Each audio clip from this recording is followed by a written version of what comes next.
আসসালামু আলাইকুম।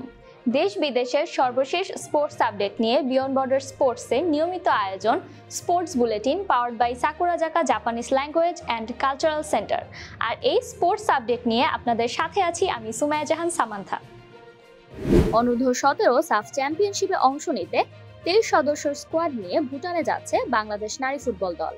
তবে প্রধান কোচ পিটার বাটলার ছুটিতে থাকায় দায়িত্ব পালন করবেন কোচ মাহবুবুর রহমান লিটু ও সহকারী কোচ আবুল হোসেন।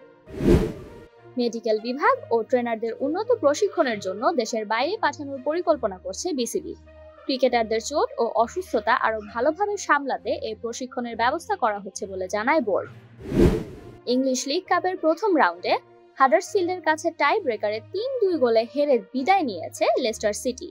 হামজা চৌধুরী ও হ্যারি উইংস দুবার গোল করে লিড নিলেও তা ধরে রাখতে পারেনি সাবেক প্রিমিয়ার লিগ চ্যাম্পিয়নরা।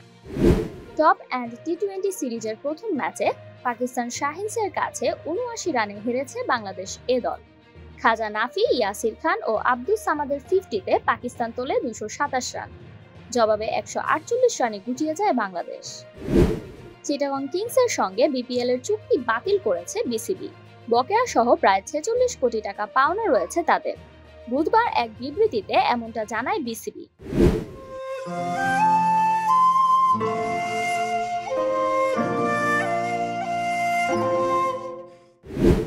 দেশের ঘরোয়া লিগ না থাকায় আন্তর্জাতিক মঞ্চে খেলতে বিদেশি ক্লাবে ঝুঁকছেন বাংলাদেশ নারী ফুটবল দল, যার কারণে এএফসি নারী ক্লাব চ্যাম্পিয়নশিপে ভুটানের আরটিসি ক্লাবের হয়ে খেলতে গেছেন জাতীয় দলের অধিনায়ক আফিদা খন্দকার ও মিডফিল্ডার স্বপ্না রানী। নভেম্বরে ৪ দিনের সফরে বাংলাদেশে আসছেন এশিয়ার ফুটবল কনফেডারেশনের সভাপতি শেখ সালমান।